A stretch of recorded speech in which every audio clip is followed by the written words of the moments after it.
இந்த வண்டி இருக்கட்டுமா எட்ஜில் இல்லை கட் ஃப்ரேமில் இருக்கட்டும், அதான் கண்டினியூட்டி தான் வண்டி.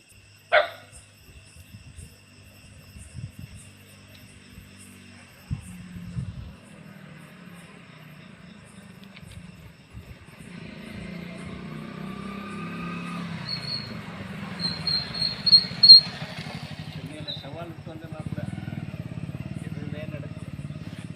அதுதான் மனசு கஷ்டமாக இருக்கு. அதெல்லாம் என்னதான் பிரச்சனை? சவால் விட்டு வந்ததுனால இங்கே பொறுத்திருக்கியா? என்ன பிரச்சனைன்னு சொன்னால் தானே தெரியும். ஏன் கண்ணெல்லாம் கலங்குற ஒரு மாதிரியாக இருக்கு?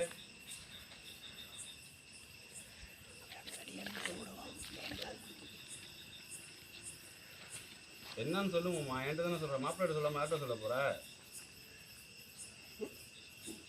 சவால் விட்டு சொல்லலை, அது சொல்ல முடியாது. சொன்னால் தானே மாமா தெரியும். உனக்கு என்ன பிரச்சனை சரி பண்ணி கொடுக்க முடியும்னா அப்புறம் நீ சொன்னால் தானே எனக்கு தெரியும்.